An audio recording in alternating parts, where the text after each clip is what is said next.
Dragon Riders, Kaze no Kaeru, by Night Dragon 0.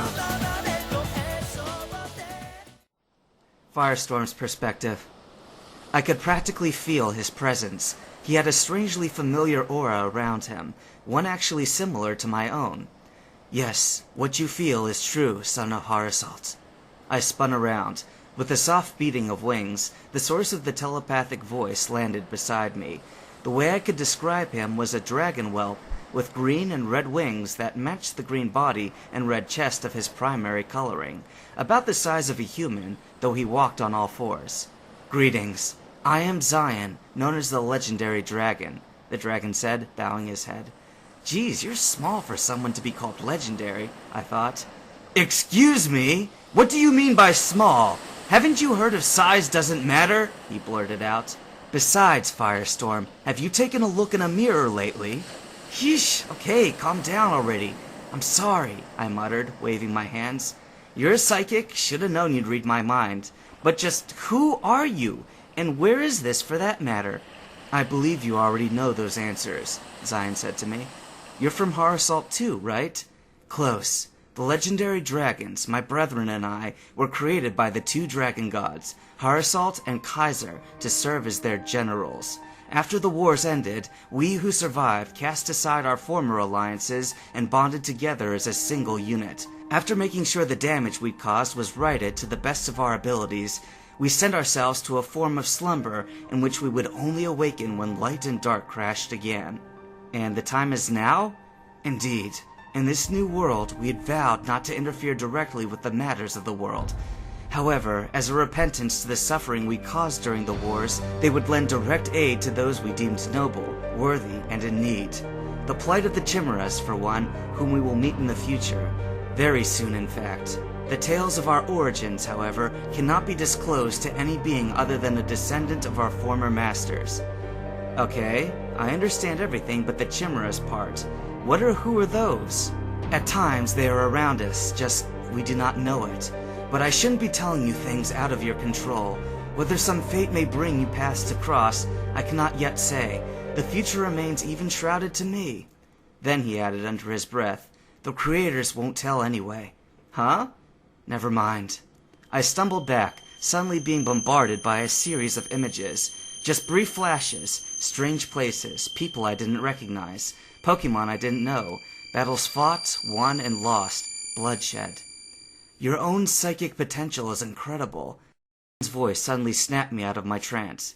"My psychic potential?" I asked. "I may be able to pull off a confusion and throw a few confuse rays around, but that's it. Not after what I'm here to pass on to you." Zion looked me in the eye. "A sacred technique I have kept all this time." "A sacred skill?" I asked excitedly.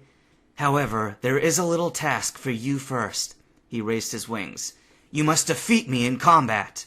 Suddenly, a Psybeam came right into my path. I barely managed to jump away in time. I tried to spread my wings to fly, only to realize in horror that they weren't there anymore. I'd forgotten what I currently was. "Hey!" I protested. "I've been turned into a human and you expect me to fight you? It's impossible for me to win." "It's all in your mind," Zion calmly replied. "Use it." "What the hell does he mean?" I cursed, dodging a thunderbolt. Wait, he never really told me where we were. So perhaps this is somehow my dream world. Is it my mind? As Zion came swooping down, I stood my ground and concentrated. I was praying I was correct, or else I'd be in for the worst of hurt. Wham! I opened my eyes to find the dragon several feet back, looking stunned. I beamed happily when I saw the gothic shield that had materialized in my hand. "All right, not so helpless now," I laughed. I formed a fireball in my free hand and hurled it at him. Zion easily dodged the attack and took to the sky. He began teleporting around, making it difficult to aim. Damn! Suddenly, he teleported beside me and launched a thunderbolt. I cried out as pain coursed through my body, causing me to lose the shield. Zion teleported away and prepared another attack. Gotta slow him down somehow. I formed a grenade in my hand, hidden from his view, but I would require flawless timing to pull it off. I closed my eyes and focused on my only opponent, drowning out all other aspects of the dream world around me. How would he attack? When? And would it come from the left, right, above, or below? Zion continued teleporting at an astonishing speed. Then, right! I leapt up, feeling my feet touch his head, and dropped the grenade, using the momentum to propel myself away. The grenade I'd chosen, however, was not an explosive, but rather serving as a more tactical purpose. Boom! Zion was covered in a sticky glue. Roaring, he found himself unable to control his direction and crashed, rolling head over heels and ending up in a sticky mess on the floor. Summoning up my remaining energy, I fired off something I wouldn't have been able to normally do. Ice Beam.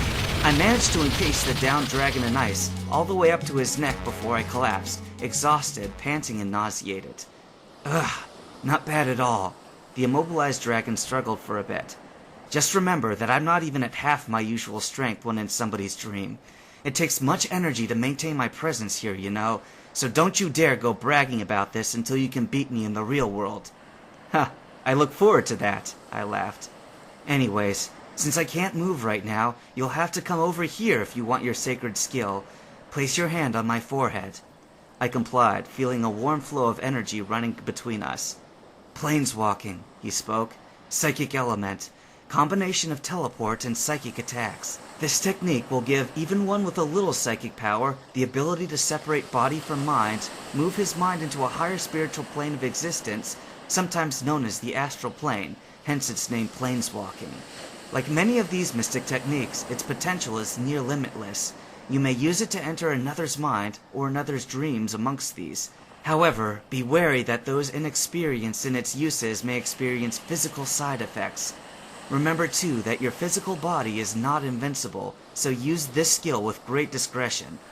It feels strange, I muttered. You must leave the dream world now, Zion continued. Your friends need you. My friends? I asked. Then what about you? I will return to my own body once this dream is done, the dragon assured. Now hurry! Around me, a deep mist seemed to be blowing up. My vision was blurring, making it harder to see. The others should have awakened by now. Zion's voice was fading away. Expect visits from us, sometimes when it's least expected.